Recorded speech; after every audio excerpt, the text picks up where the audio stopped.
Hi there, and a very warm welcome to Season 5, Episode 3 of People Soup. It's Ross McIntosh here. Whereas the transformative potential of mindfulness is in its power to change leadership and culture in society and to help us see that we are much more interconnected and that we benefit from seeing ourselves as interconnected. And that's my aspiration, to see mindfulness as more than that thing with the breathing. P Supers, this is the final part of my chat with Jutta. We could have gone on for days, but I'm sure she'll be back. Dr. Jutta Tobias Mortlock is a social psychologist from City, University of London, who is also the co-director of the Centre for Excellence in Mindfulness Research. In this episode, Jutta describes more about her published research. The paper is called Extending the Transformative Potential of Mindfulness Through Team Mindfulness Training, Integrating Individual with Collective Mindfulness in a High-Stress Military Setting. And that's in Frontiers in Psychology, and of course you'll find a link in the show notes. We find out what there is to learn from geese in terms of teamwork, and also how the collective mindfulness literature shows that this reliability or resilience in the face of collective stress for an organization is driven by two things: leadership and culture. We also touch upon the reputational damage to mindfulness caused by the tone-deaf way it can be introduced by some organizations. There's a heck of a lot for your listening pleasure in the next 30 minutes or so, and I've called the episode Lessons from the Skein, which is the name, who knew, for a flock of wild geese or swans in flight, typically in a V-shaped formation.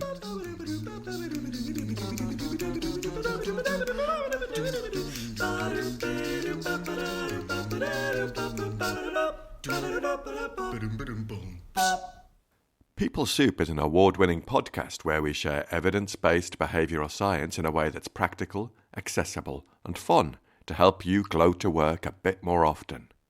Let's just scoot over to the news desk. Reviews are in for part 2 of my chat with Jutta.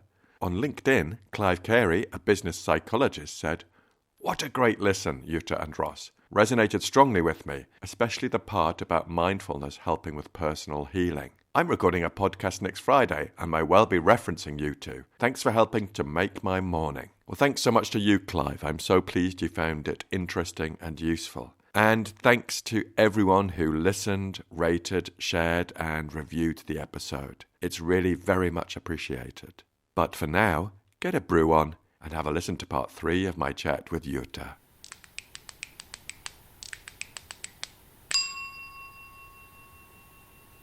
Okay, so Jutta, I'd like to dive into a bit more detail around next generation mindfulness and mindfulness beyond meditation, because I know so many people will be curious and excited by what we've already spoken about. It just makes intuitive sense. And I think the thing that really struck me, particularly looking at the military context, I was representing you and your team at a conference, and I can't for the life of me remember where it was, but it was a military conference. And I was chatting to a guy who was very senior in the bomb squad. And he was talking to me about how they want everyone to have a voice in that bomb squad, because someone who is very junior might have spotted something that no one else has spotted. And he wanted them to be able to say to him, "Excuse me, I've seen this might impact on what we're about to do." And that just sent shivers down my spine, that if that person doesn't have a voice, the consequences could be horrendous. And that's really made me more curious about the work you've done with the military. And I know there's a paper you've published recently about team-based mindfulness. So maybe that might be a way in, or how can we dive deeper? Help me to think how we can dive deeper into this. Thank you. So the innovation here really is nothing more than bringing together the really good, solid, wonderful scholarship on individual mindfulness, helping individuals manage stress better. We have a tick in the box for that. We don't actually know all that much about how mindfulness-based stress reduction helps people perform better. We actually have surprisingly little solid evidence on this, but we know that it makes people feel better and manage stress better from the well-being perspective. And so combining that with the equally well-researched but less popularly known scholarship on collective mindfulness. Collective mindfulness is what I mentioned, the dude, Carl Wake, at the University of Michigan in the 90s, investigating what makes nuclear submarines, intensive care units, and nuclear power plants function in the face of unanticipated, unexpected pressure reliably. And so he was absolutely researching institutions and organizations like these bomber patrol people, where if you make a mistake, it's catastrophic. And why do these operations make really rarely catastrophic mistakes? What do they do to anticipate stress and respond to stress more effectively than the average Joe or your ordinary organization? And he found, surprisingly, lo and behold, organizations that anticipate and respond to stress more reliably, like without losing a limb or losing life, tend to work as if they were collectively mindful. And what does that mean? Collectively mindful basically means, right, if we say John Kabat-Zinn's definition of individual mindfulness is paying attention on purpose, non-judgmentally. So replicate that to a collective, and what you get is something that looks and sounds a bit like a flock of birds flying through the sky. So a flock of birds, a flock of geese in the autumn flying through the sky are marked by three things. Every one of them aligns their personal direction with the overall direction of the group. So it removes a bit of ego, right? So it's, I subordinate my individual goals to the goals of the collective. First characteristic. Second characteristic, each goose can initiate a change of direction, right? So everyone contributes. And this is where it becomes relevant to your bomber patrols, right? So it's not just the first one at the front who sets the direction, but if the one in row 7 starts to change direction, the others all pay attention to everyone else. This is where it becomes a definition of mindfulness. Paying attention on purpose, non-judgmentally, that means everyone not only contributes and subordinates their individual goals to the overall goal, but everyone also can change direction if it is the right direction. And everybody exchanges knowledge. So the geese, they talk all the bloody time. So everybody contributes, everybody aligns individual goals to collective, and everybody can initiate a change of direction because nobody is better than thou. And so that means paying attention, not to my internal body sensation, but paying attention to each other, non-judgmentally. That means your voice is just as good as my voice. And on purpose, that means the purpose is the purpose of the collective. It's not the purpose of me individually. And he then found that he categorized collective mindfulness, and he called it collective mindfulness. And I say this because all I've done is to bring the individual mindfulness literature together with the collective mindfulness literature and started to trial training programs that target collective mindfulness as well as individual mindfulness.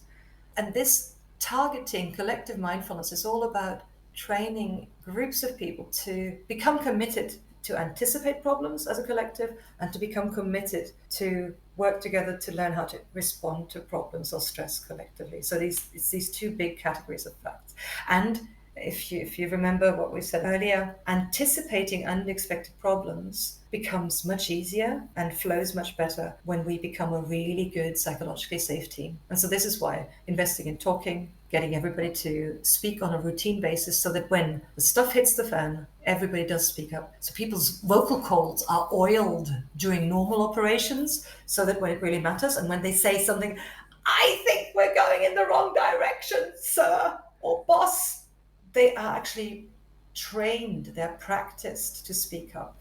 And the others are practiced to listen. That's right. That's right. So we're cultivating these skills of heightened noticing or heightened awareness, and the way we process that to help us realize different perspectives or check our own assumptions. Hall of mirrors, remember? Hall of mirrors means I reflect back to you what I see, you reflect back to me what I see. That improves the quality of our conversation. It reinforces us having a relationship where I have your back, you have my back, and we actually might learn something. And so the training, the next generation mindfulness training, I think is not just about noticing and being silent, noticing by myself, but noticing proactively.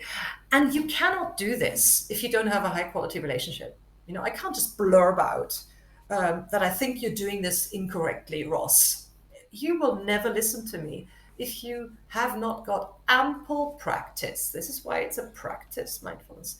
Ample practice of taking turns, ample practice of everyone having a say, ample practice of not hogging the screen space, if you're a loud person, or of speaking up if you are a quiet person in a team. The team mindfulness training is a lot about communicating more, not less, getting to know each other on a personal basis. That means getting to know each other's stress triggers, caring. You can train anybody to care about other people in virtually every context. If you get to know the person, it's very difficult to discount them. And this is what I learned in my work, working with Hutu and Tutsi. And of course, bloody hell, post-genocide contexts are hard work. And I'm not saying that just by talking, you can overcome atrocities that are unspeakable. In post-genocide contexts, truth and reconciliation only happens by sharing and by being listened to and by giving people a voice. And so in a much less extreme context, training people to develop high-value conversations where they exchange different perspectives is the recipe to anticipate stress being handled collectively. And then when stress happens, to encourage people to talk more, not less. I love the way you're cultivating and encouraging behavioral rehearsal before times get tough. That's right. Because it's not the time when you're in the middle of battle to start practicing these skills. Yeah, that's right. Exactly. This is practice. It's right. You cannot learn to be mindful when the bullets are flying, hopefully just figuratively. You have to train behavior change. And this is why my training in behavior change and in understanding and analyzing behavior is helpful for mindfulness training. But I have had a lot of pushback from people who say, so maybe this is just psychological safety training. Maybe this is just, you're just doing team building. Absolutely, we are doing team building. But let's remind ourselves why anybody's interested in mindfulness. We're doing team building not because we want to have higher performance, not because we want to get the millimeter gain and become the Olympic medalist. We're not doing this because we want to turn people into high performance machines. We're doing this because we're concerned about people's suffering and people's stress. And so mindfulness training at any level in organizations is in the interest of managing stress more effectively, in getting people to understand the cause of suffering and to find transformative capacity to overcome suffering. Suffering is just an old-fashioned, maybe slightly spiritually tinted word for the common day experience of me saying I'm stressed out of my mind. So these practices are in the interest of people to become more resilient in the face of stress. And nowadays, in a post-pandemic and post-Trumpian and post-Brexit world, we all know what it feels like to have dramatic stress being thrown at us from the left field, from out of the blue. And so I think more people are motivated to become ready to manage stress more effectively, more strategically, more collectively. Just makes sense, doesn't it, logically? And I find, that leaders sometimes feel very isolated. Yeah. They feel like they have the weight of this organization on their shoulders. It's all their responsibility. And they feel reluctant to express any form of vulnerability or seek support or say how they're feeling. And often they might do that to avenues outside of their organization. And sometimes that's right. Yeah. Some of that's right. But to gradually start to share it and introduce it to the senior team, for example, I think it helps them take those different perceptual positions, realize the long term and the short term. It creates more rounded leaders and human beings who are more resilient and suffer less. It's very true. And, the collective mindfulness literature is solid. This is solid management science. This is not as popular as Relax Your Body through Body Scan that has made it into the Daily Mail and into the Cosmopolitan magazine, and that's okay, right? It's easy to understand how a body scan can calm my nervous system down and can relax me. Hence, it's an easy concept to make it into the masses and to get propagated, but that's not the whole story. The collective mindfulness scientific literature tells us that collective mindfulness and this reliability or resilience in the face of collective stress for an organization is driven by leadership and by culture. And we know, and this is why I teach leadership and how I teach leadership, leadership in the 21st century is no longer a man with silver hair and big white teeth and a big jaw standing in front of a group of people who adore him, telling them where to go. Leadership in the 21st century looks and sounds like the 21st century. It comes from unexpected spaces. The leader's job is to eke out knowledge and eke out a morsel of information that gives the group competitive advantage. It doesn't necessarily, and in most cases, it doesn't come from the leader's brain and the leader's farsight, because the leader doesn't have eyes at the back and eyes on the side to see all the perspectives that are relevant for the choices that we have in the 21st century. So necessarily, the leader's job becomes the job of like somebody taming reticent animals to eke out, to get their subordinates to trust them, to get their subordinates to talk to them. It's like, I can tell you something about this. I have 3 stepchildren. To befriend somebody who may or may not have any interest in trusting or wanting to be your friend. That's the job of a leader, because the leader cannot afford to not draw on the whole host of knowledge and the whole host of variable experiences that the group, the team, the collective have. The 19-year-old intern, the 38-year-old mother of 3 who's just married another man with 2 other children, who knows something about juggling that the leader with his big American jaw and his, fancy suit doesn't understand. So leadership is about eking out information and getting people to trust you so that they share freely what half-baked ideas they might have to get you competitive advantage, or to get you to actually survive, let alone being competitive. Does that make sense? Yeah, and I think this is the hook that will attract organizations more when you start to talk about this is how you can innovate and be creative. And it's a totally different style of leadership than what you might imagine. The big jawed, nice suits, silver grey hair, handsome dude at the top. I've just described you.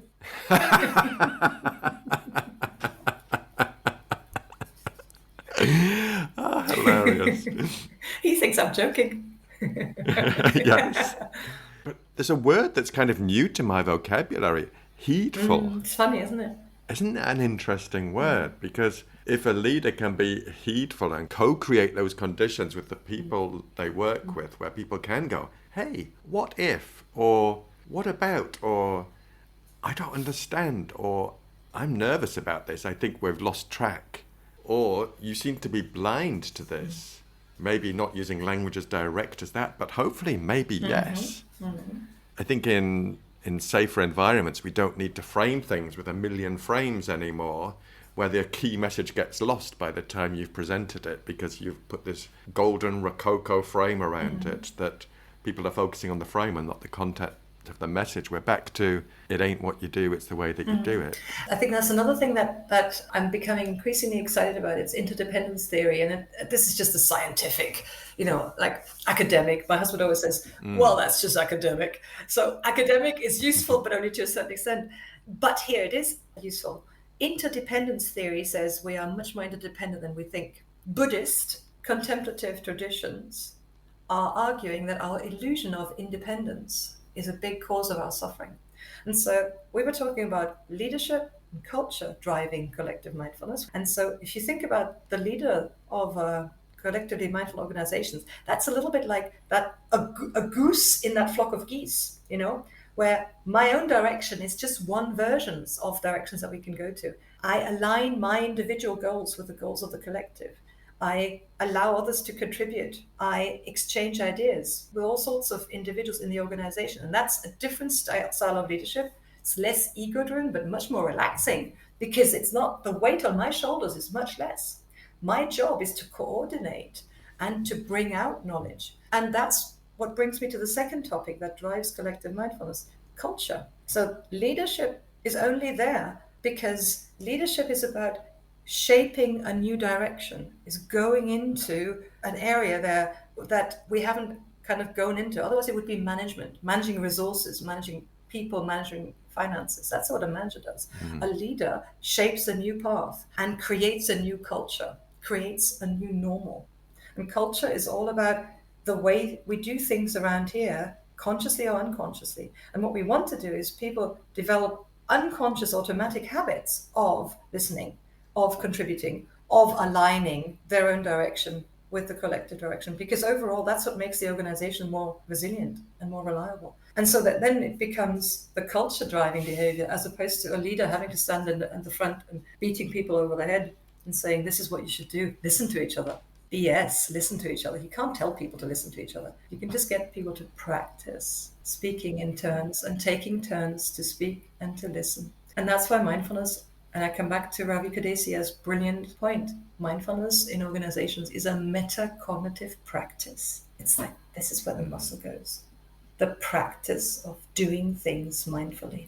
The more you practice, the bigger your arm muscle gets. And the people on the podcast can't see this, but I'm flexing my big biceps here to illustrate how nice this is, I guns. know, like this is the way to the beach, right? To say, the more I practice my physical muscles, the bigger they get. The more I practice this mental capacity to reflect and to check and to notice whether what I'm doing is actually what I want to be doing, the bigger that capacity becomes. I talk a lot with leaders about pressing pause, imagining a big pause button, because we're working at such pace in organizations. And sometimes we equate pace with this is the value, this is the expectation, and we're not giving ourselves time to think or even reflect as well. We're just on what people would call the treadmill. Yeah, I think that's right. But there's something else, and this is again, I take this from Kadesia's reframing of mindfulness in organizations, and that reflects my experience. That Ravi says you don't really want to press pause unless it makes sense to press pause. So let's be mindful about mindfulness. And I am a big fan of slowing down to speed up and, pressing pause and making space for myself. But he says, don't press the pause button unless, there's a need for it. So you want to press pause when you're overworked or when you have a work habit that's not functioning, right? That's fine. But don't shift to, just noticing, the sensations in your body when you're feeling stressed, unless you are actually feeling stressed, or unless it's actually useful to notice something that you haven't seen before. And that tends in organizations, you only really want to press the pause button when something has broken down, when something is going wrong. You don't really want people to necessarily do things slower than they normally do it if they're doing them correctly. So you don't want to do analysis paralysis, and you don't want to introduce doubt into the way we do things around here unless there's a good reason for it. So just to always pause in the middle of a meeting might actually lose the momentum, right? Yeah, I hear you. I'm being a little bit unfair. You and I tend to use the word pause button for work practice, for this tendency for us to do a lot of things for other people and forget that I am also somebody. I also have needs, right? That's what we said at the beginning. So make space for myself. Carve out a bit of distance between me and all the tasks that I have. That's useful. And I think the pause button, sometimes you might pause at the wrong point. It's kind of practicing using the pause button to realize, is that useful now? Yeah. Maybe not, move on. Or pressing pause now because I think something's just happened that I really need to reflect on or pay attention to. But I agree, not just pausing every moment, and it becomes something more for dramatic effect then. Yeah, and that's a really, almost, I hesitate to say it, but I'm getting a lot of energy from the people that I work with and the people that I train in mindfulness. At Cranfield, I still train about 300 senior government officials in mindfulness through the project leadership program that the Cabinet Office runs. And so we've now, over the last 5-6 years, trained well over 2,000 senior government officials in individual and collective mindfulness. And many of them come to Cranfield on this training course as part of their program leadership course. And they go, a day of mindfulness. Let's get ready for eating the raisin, right? Let's get ready to walk and look at the colors of the puddles. And then we talk about what you and I have just talked about. And then there's a bit of an aha moment and a bit of a surprise and a bit of relief, right? Because they're going, okay, maybe I'm not completely wasting my time. Maybe there's something here that could be really relevant. And they say this because much mindfulness training that gets sent to organizations is a little bit like this awful story that my dear friend Mara Gullens, who writes for Mindful magazine, talked about. She said she was working for an organization that was about to merge with another organization, and everybody was anxious. and everybody was stressed out of their mind about what would happen to their jobs, what would happen to their functions. And the company thought they did a really good thing by getting a mindfulness trainer to come in, and they spent a day eating raisins mindfully and looking at the colors of the puddles in order to get ready for the merger. So they had a day of relaxation, but the stress and the suffering that was about to happen because of the merger was completely untouched by that day of mindfulness. The pause of the relaxation did nothing to address the cause of what mindfulness was needed to manage that stress better. Mindfulness, I'm repeating myself, is only useful if it's in the interest of managing stress more effectively. And in workplaces, stress is often social. Because my to-do list is too big is one thing, and I can do something about it. But there's much bigger causes of stress in workplaces. And if we don't shift mindfulness training to address social aspects of stress, people not talking about conflicts of interest openly, people not reflecting back to them what their choices really are, then we have no chance of becoming better at managing stress collectively in organizations. Then mindfulness has no real benefit. Yeah, and I think part of that reputational damage is things like that. We're having a merger, let's have a day looking at raisins and noticing puddles. It's like, for the love of God. And then let's be sent back into the roaring fire of the merger, right? You've had a day of mindfulness. Get on with it. So frustrating, because that day could have been used to use mindfulness to reflect, anticipate and respond, and share what's going on in your own mind. But I wonder, could we move on to a takeaway? Is there a takeaway I mean, I think we've had several already. I think there's the German phrase about you also. I am also somebody. Yeah. That's it. But is there anything else that comes to mind? Well, yes. My big aim, the fire under my belly in my work, is to help people see more of the transformative potential that mindfulness has. And I am with Jon Kabat-Zinn, who wrote 10, 11 years ago about the fact that MBSR and mindfulness-based stress reduction based on using the anchor to become mindfulness is but one of a possibly infinite number of means to bring mindfulness into this world. And perhaps the thing that we haven't mentioned that I think is really important is when you read Eastern contemplative traditions, they are highly altruistic in their aspiration. They're very much focused on the interdependence of what I experience with how you experience reality, and how that is a little bit lost in the current incarnation of mindfulness. When people think mindfulness, they think self-help, whereas the transformative potential of mindfulness is in its power to change leadership and culture in society, and to help us see that we are much more interconnected and that we benefit from seeing ourselves as interconnected. And that's my aspiration, to see mindfulness as more than that thing with the breathing. Beautiful. Jutta, thanks for joining me on the show. It's truly a joy to hear you speak. You're such a creative thinker and an inspirational force for me. So I'm so grateful for you coming on the show, and thank you so much. And it's a privilege to know you. It's a privilege to know you, and I could spend hours and hours on podcasts talking to you and about the amazing work that you do. So that's why I'm so glad to spend time with you. Thank you.